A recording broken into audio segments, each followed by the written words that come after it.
Hi, this is Matthew Almeida and welcome back to my channel. Recently, the Allahabad High Court has come with a judgment on conversions and you must have heard about it.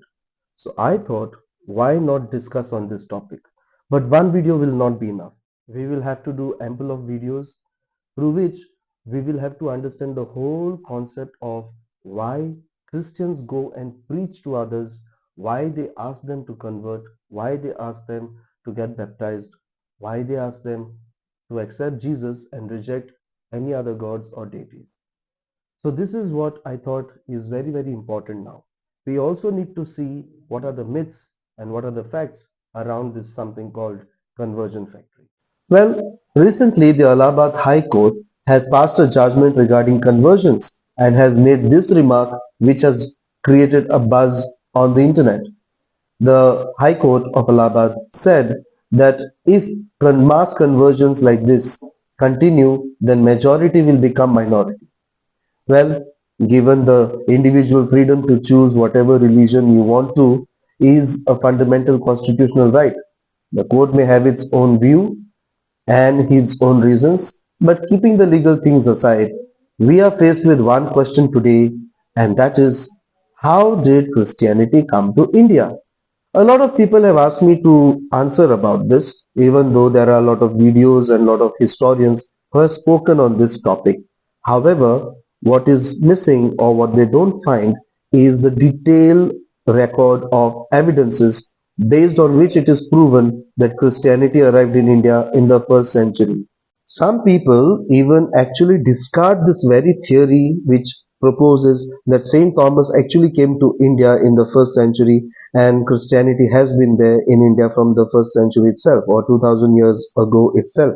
They call it an invention of the Portuguese. Well, Jesus himself commanded his disciples to go far and wide into the whole world and proclaim the good news. There are various instances in the gospel records where we find that Jesus commanding his disciples to go and preach the gospel. In particular, Matthew chapter 28 and the end of Gospel of Mark contain these passages where Jesus is commissioning his apostles to go into the whole world and baptize people. Some people, in order to disprove this theory, try to say that the Gospels were manipulated and interpolations were done in order to insert these passages to justify the acts of the missionaries, wherein their theory is that Jesus actually never commanded his apostles or disciples to go and convert others or baptize others. Now, first of all, if Jesus had not said these things, why would the apostles go far and wide to preach about Jesus and then ultimately get killed for it? Still, let us go to the evidences. The earliest known manuscripts of the New Testament range from the 1st to the 4th century. The letters of St. Paul are dated even earlier than the Gospels. Following the Papyrus 105, which dates to the 4th century, contains the chapter 28 of the Gospel of Matthew, in which the Great Commissioning is mentioned. However, earlier manuscripts of Gospel of Matthew are dated within the 1st century, taking account of the writing of early Christians like Saint Irenaeus and Papias of Hierapolis. But that was about Gospel of Matthew only. What about other Gospels? The passages where Jesus asked his disciples to go and preach are contained in almost all of the New Testament books, be it the Gospels or the letters of the apostles and other disciples. Why do Christians preach? The idea behind preaching the gospel is that Jesus Christ is the Son of God who became man and is the promised Messiah who was promised by the Jewish prophets like David, Moses, Isaiah, Jeremiah, and so on. God prepares Israel to welcome this Messiah, and it is Jesus Christ who is the Son of God who is incarnated as man. He performs a lot of miracles to prove that he is divine, and then he says that he will die and rise again on the third day. And it happens. And that is how these apostles are convinced that he truly is the Son of God and the Savior of the world. In order to bring those people back to God who had lost their way and moved away from God because of sin, Christ tells his disciples to baptize them. Baptism is an assurance that the sins are forgiven, the original sin which came to humankind because of the act of Adam and Eve. Christ assures that this sin will be forgiven and people will be restored to the life of grace and on the path towards salvation, what in Indian terms we may call as moksha. And thus, baptism becomes a necessary means to attain this moksha, the unity with the divine, which can come through Christ alone. Therefore, as those who have realized this truth of Jesus Christ, the apostles, on his own command, go far and wide preaching the gospel and telling people to get baptized. Christ says in the gospel according to St. Mark that those who are baptized will be saved, those who are not baptized will not be saved. And this is what really shows them. It is love that drives them to call the other children of God who are lost to come back to the Lord the way they have come to Him and to know Him that He is the one who loves them and the only one who can save them. How Christianity came to India and how Indians or Goans became Christians. Well, my dear friends, on this topic I'm going to make more videos because we will need a lot of videos to know these things in detail. But today let us focus on how Christianity came to India in the early first 4 centuries. We all have heard that St. Thomas the Apostle, who doubted the resurrection of Jesus, but then he later believed in him as truly the Son of God, because when he appeared to the apostles, he was not there. And he said, until and unless I put my fingers into his holes, I'm not going to believe. When Christ appears to him and tells him, Thomas, put your fingers here in my wounds, this is when he makes the great confession, my Lord and my God. But what evidences do we have to say that Thomas then traveled to India to preach this gospel? Origen is a Christian writer from the 2nd century AD. He writes about Thomas as being sent to Parthian Empire, which stretched from Iran up till present-day Pakistan. The Didache, which is the first instruction manual to Christians even before something called the Bible was compiled, around 250 AD, mentions that Apostle Thomas preached in India. Eusebius of Caesarea from 260 to 340 AD wrote in agreement with Origen that Apostle Thomas was sent to Parthian Empire.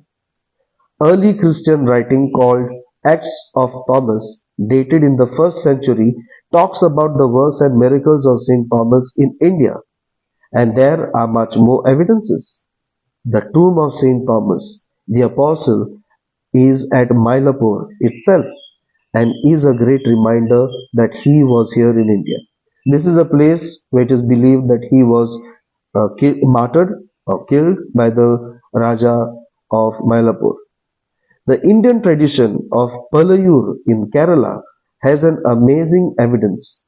The Kallatumama, a Hindu family in Kerala, guards a palm leaf document called Nagara Garandavariyola, which contains the following notice, translated to English: Kali Yuga, which corresponds to the year 52 AD, as I am making a small note on this. A foreign sannyasi called Thomas came into our village, preaching there, causing defilement. Therefore, we came away from the village. Well, you know, my dear friends, even today is the same story. Anyone who becomes a Christian or a Muslim and converts from Hinduism to Christianity or Islam is termed as polluted because he breaks the rules and regulations of the traditional native, or you can say Hindu religions, and does everything else, and therefore he is considered polluted. Besides giving us the exact date of the arrival of St. Thomas, this document is anti-Thomas and thus makes it even more valuable and credible. It involves the descendants of a Hindu Nambudin Brahmin family who recognized that their ancestor had to leave his village and run away while the apostle converted other Brahmins of the village to Christianity, by performing a miracle in a water tank where they were performing their ritual bath.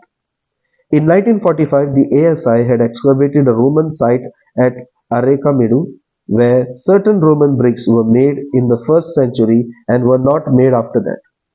When the Portuguese excavated the tomb of Saint Thomas, who was martyred by a spear, they found bricks of certain measurement which were confirmed to be the same 1st century bricks by ASI in 1945. The Roman trading center was shut by the middle of the 2nd century AD. There are quite many more evidences to prove that even Saint Bartholomew ministered in India. We get this information from the writing of Saint Jerome, Saint Eusebius, Clement of Alexandria, etc., that he preached in India and was martyred at Kalyan. Father Cosme discusses the possibilities of how Saint Thomas and Bartholomew preached the gospel in Goa as well. There are strong archaeological evidences that Christianity predated Portuguese arrival. The discovery of the Pahlavi crosses along the western coast, including Goa, which date back to 3rd century, and inscriptions written in Pahlavi are evidences to prove that Christianity arrived in India even before the colonialist empires. The Pahlavi cross discovered at Agasai has an inscription. The Pahlavi inscription on the cross was interpreted by Dr. Shilanand Hemraj, a linguist and epigraphic paleographic researcher of the Allahabad University, translated this inscription as thus: My Lord is the Messiah and life giver, who be praised forever because of salvation. Indeed, the Lord suffered crucifixion to redeem us. Letters written by Pope John XXII from the year 1st December 1929, 1st December 1329 mention the Konkan region. These letters are preserved in the Vatican archives. The Batuta, an Arab traveler who recorded a lot of his travels about India, when he visited Sindapur port between 1342 to 1345, he recorded that there were settlements of Christians along the Zuari river. So, my dear friends, these are the detailed records or evidences by which we know that Christianity was in India right from the 1st century, and more so, it was there even before the colonialists came. Thank you for watching. Bye.